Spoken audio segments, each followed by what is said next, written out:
Hi friends, my name is Ritwik. Today I am going to explain about common sense in artificial intelligence. So this was the topic for the digital assignment. So here you can see common sense topic. So in which I am going to explain about memory allocation, which is my subtopic. So common sense, the word actually means the common thing which should be known to all, or a simple mind set where we can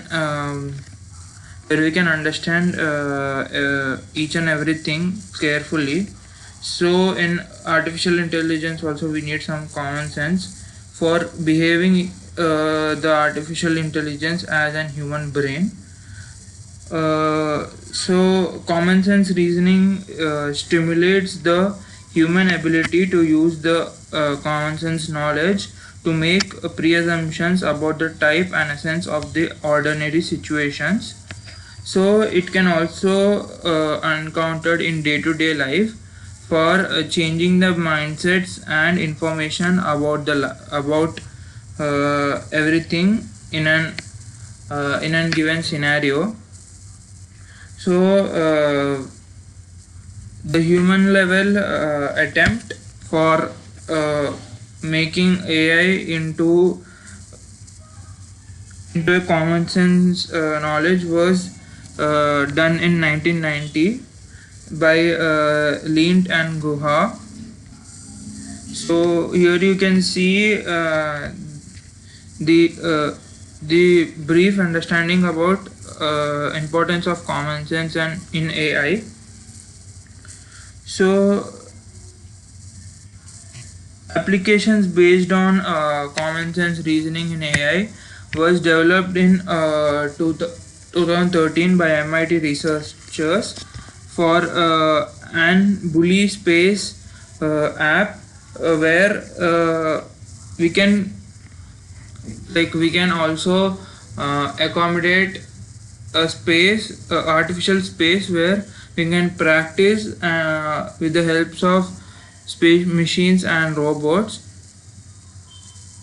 And also there are some AIs which can also pretend as a human being by developing a simple code.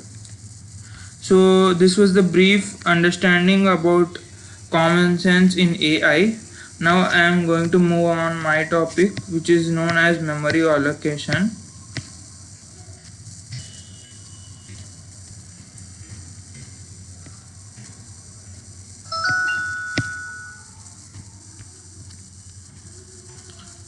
Memory allocation or memory organization. This is the topic which I have selected.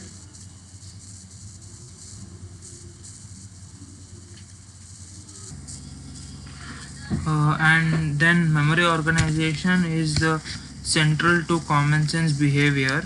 So computer models of neutral memories are interested, but then they don't serve as an theories. But now the memory is used every day for a common sense reasoning.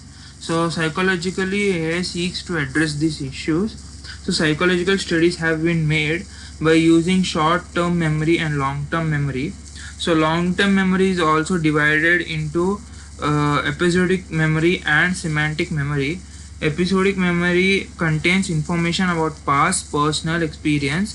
Semantic, on the other hand, contains the facts like birds can fly or animals have four legs. So this is the difference between semantic memory and episodic memory. So models for episodic memory grow out of research on scripts, and we recall them using stereotype sequences. And on the other hand, we have MOPs, that is called as memory organization packets, where memory MOPs represent social events that takes place in particular order or particular manner. So there are several memories which have MOPs which have based on computer programs like Cyrus program contains episodes taken from the list particular events individually. Cyrus can answer questions that require significant amounts of memory constructions, so which have less IP or less IP programming.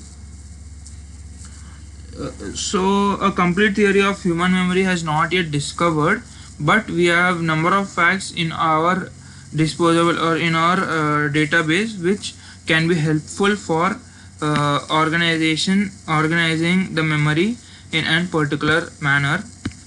So here you can see the differences. Now